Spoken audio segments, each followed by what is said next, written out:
Halo pemirsa, salam kasih, salam sejahtera saya sampaikan untuk semua. Om Swastiastu, Assalamualaikum warahmatullahi wabarakatuh, Shalom dan Namo Buddhaya. Para pemirsa sekalian yang saya kasihi, dalam kesempatan ini saya ingin berbagi tentang nilai filosofi dari sebuah baut dan mur yang sekiranya berguna untuk mengencangkan fisik kita supaya gerakan kita menjadi mantap dan terarah kayak begitu ya. Nah para pemirsa sekalian, fisik kita kalau kita renung-renungi itu tidak jauh beda dengan peralatan yang terbuat dari besi seperti sepeda dayung, sepeda motor, mobil, traktor dan lain sebagainya yang dikencangkan dengan menggunakan baut. Seperti kita ketahui, sepeda motor, mobil dan lain sebagainya yang terbuat dari peralatan dari besi tersebut kan ada masanya dia punya baut jadi kendor ya. Ketika kendor, contohnya kalau sepeda dayung bautnya kendor, itu akan memungkinkan kalau dipakai atau dinaiki jalannya bisa ya kayak begitulah, sempoyongan goncang kayak begitu, tidak enak dipakai untuk melakukan aktivitas. Sekiranya demikian pula kita punya fisik terutama di atas 40 usia 40-an tahun, dan kalau kita lagi sakit-sakitan fisik kita ada kalanya bagaikan peralatan yang terbuat dari mesin bautnya pada kendor yang membuat gerakan kita sempoyongan goyah, sehingga kalau dipakai melakukan aktivitas atau berjalan itu rasanya kurang enak, kurang mantap lah, kurang enak fisik kita. Nah, menyadari kondisi fisik kita yang demikian sempoyongan supaya kembali kencang, mantap dan energi dipakai melakukan aktivitas, sekiranya bagus sekali menerapkan nilai filosofi dari baut dan mur. Tentang nilai filosofi dari baut dan mur itu bersifat universal untuk semua umat manusia tanpa kecuali.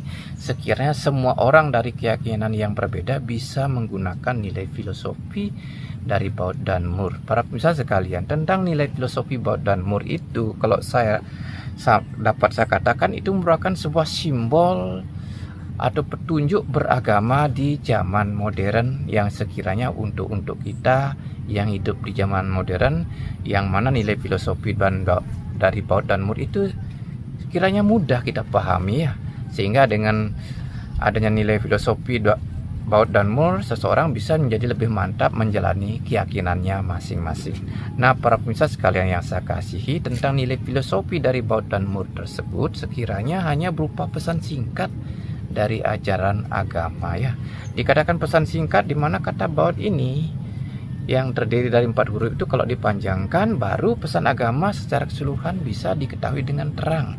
Nah kata baut saya panjangkan jadi bangkit, ulang-ulang, Tuhan dalam hal ini saya sempurnakan jadi tubuh ini akan bangkit penuh energi, gerakannya jadi mantap bila kita mau mengulang-ulang nama suci Tuhan sesuai dengan keyakinan masing-masing. Kemudian mur itu menunjukkan murni. Nah manfaat dari mengulang-ulang nama suci Tuhan itu berguna untuk memurnikan pikiran ya, pikiran dan akal budi.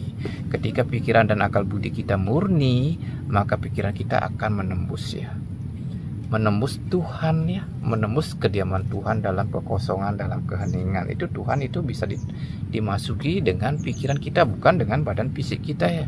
Nah ketika pikiran kita menembus alam ketuhanan atau kediaman Tuhan, ada alam rohani, niscaya daripadanya energi suci dari Tuhan itu mengalir ya, lewat pikiran yang sudah murni ya.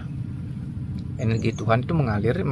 Nah aliran dari energi Tuhan itu membuat tubuh ini jadi bangkit berenergi, sehingga kalau sudah berenergi itu membuat gerakan kita menjadi mantap, menjadi kencang kembali bagaikan sepeda motor, sepeda dayung, mobil, traktor yang bautnya dikencangkan kembali. Karena itu supaya gerakan jadi mantap, tubuh bangkit, penuh energi, jadi kencang kita punya fisik, penting sekali kita mengulang-ulang nama Tuhan berulang-ulang, seperti kita memutar mur itu ya, diputar kayak begitu.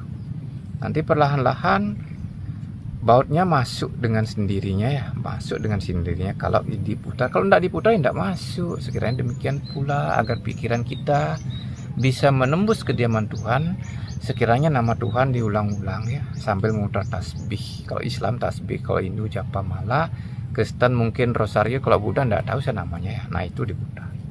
Nama Tuhan yang diputar sambil memutar tasbih itu memurnikan pikiran sedikit demi sedikit yang buat pikiran jadi masuk perlahan-lahan. Nah, dengan cara seperti itu pikirannya jadi murni dan pikiran menembus kediaman Tuhan sehingga Tuhan memberikan aliran energi ya. Nah, bagi siapa saja yang merasa fisiknya sudah goncang, goyah, sempoyongan gerakannya, alangkah baiknya menerapkan nilai filosofi dari Baud dan Mur. Selanjutnya perihal waktu, ya waktu yang baik mengucapkan itu nama Tuhan berulang-ulang itu saat subuh, dan itu sore dan malam hari. Nah, perihal tempat, nah ini tempat itu penting juga. Di setiap tempat itu pengaruhnya lain-lain. Di rumah sendiri mungkin ya tidak seberapa cepat untuk fungsi nama Tuhan untuk memurnikan pikiran. Kalau di tempat-tempat suci, di masjid, di pura, atau di tempat-tempat sepi, di pegunungan, di hutan, itu tempat itu mendukung fungsi nama Tuhan untuk memurnikan pikiran itu jadi lebih kuat ya, punya pengaruh power dan nama Tuhan itu kuat sekali. Nah, dengan diucapkan nama Tuhan di tempat-tempat seperti itu, pikiran kita cepat sekali murni ya. Ketika pikiran murni, pikiran itu menembus gitu. Nah, ketika pikiran menembus kediaman Tuhan di dalam kemurnian pikiran dan akal budi, di sanalah ada aliran energi yang membuat gerakan fisik kita menjadi mantap, tubuh kita jadi bangkit berenergi sehingga kita menjadi penuh semangat kembali, tidak sempoyongan lagi, tidak seperti sepeda atau seperti motor yang bautnya semua pada kendor. Nah, para pemirsa sekalian, itulah sekiranya petunjuk cara beragama secara modern sesuai dengan nilai filosofi dari Baud dan Mur yang sekiranya bagus sekali untuk diterapkan atau dipraktekkan sesuai dengan keyakinan masing-masing. Apakah kita orang Islam, orang Hindu, orang Buddha, orang Kristen, masing-masing punya nama suci Tuhan atau nama dewa-dewi. Tidak jadi masalah sebutan dewa-dewi atau Tuhan atau apalah, atau istilah mantra suci, semua itu berguna untuk memurnikan pikiran dan akal budi jika diulang-ulang dengan rutin gitu ya. Seperti sebuah baut ulirnya panjang banget, itu harus lama-lama itu muternya. Ini mungkin panjang dibutuhkan sampai 1 jam 2 jam gitu. Diucapkan aja berulang-ulang kayak muter gitu, nanti pikiran akan menembus kediaman Tuhan yang membuat Tuhan berkenan mengalirkan energi, yang mana energi dari Tuhan itu membuat fisik kita jadi bangkit, mantap, kenceng dipakai melakukan aktivitas.